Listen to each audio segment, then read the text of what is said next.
Good morning mga kanya. May bagong araw, may bagong vlog. Kaya tara tayo ako. Nandito tayo sa loob ng kambingan. At yan nga may pa... Uy, ba't tumatawa ka sa akin? Hala! Hala, ano? Namiss niya ako. Ang sakit. Sakit. Pero okay lang yan ako. Mga pala si ating kambing, si Kamot-Kamot. Malig siyang magpakamot. Oo, nakis niya pa ako mga kanina. Buti kong kambing nga ako. Tara na. Baka mamaya pagawin sa akin. At yun nga mga kanya, may medyo masama yung panahon ngayon. Kahapon ang ganda. Pero kahit ano, ilang tayo natin sila. Hindi naman uulan. Makulimlim lang. Kaya samahan niyo ako.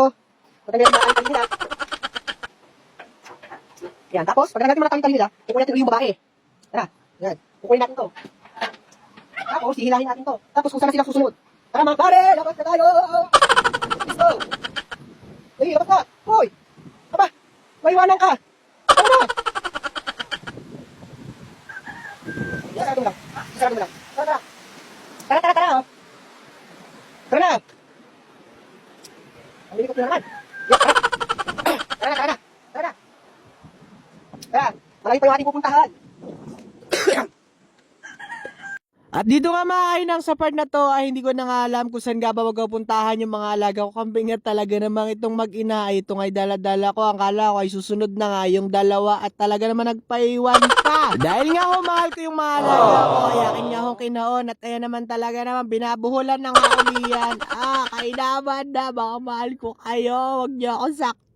At dito nga mga kainang ay nag-umpisa na kami maglakad at talaga namang itong isa ay nagpaiwan pa ako hindi ko hihiyawan na hindi pa susunod ay kainaman na hoy lo tama ka na. Di na talaga na napakadami mo na kinaing damo at yan nga nahirapan siya lumakad sa part na yan. Ang akala ko nga mga kainang ay pagbaba yung hahawakan ko ay susunod yung dalawa at talaga namang nagbida-bida na at sila nga ay nagsiuna diyan at talaga naman. Ay buti na nga lang mga kainang inuna kong itali itong mainahin gawa nga ng yung kanyang bisiro ay mahirapan. Habang inaayos ko na nga yung talianong mag-ina mga kainang ito yung dalawa at hindi na nga ho magpaawat at talaga namang nangangasab na agad. At ito nga binunot ko na nga yung kanilang bakal lang sa gayon ay mailagay ko na nga dito sa kanilang talagang pagtatalian. At nang matapos ko na nga ipugal yung isa mga kainang ito na nga at yung ating malit na kambing diyan ay hinanapan ko na nga ng lugar na kanyang pagtatalian at ito nga yung pwesto na aking napili. Ayan, pagkatapos ng mga kainang ay mamayang hapon ko na nga uli sila mga kainang babalikan diyan na sa gayon ay makarami sila na makakaing damo.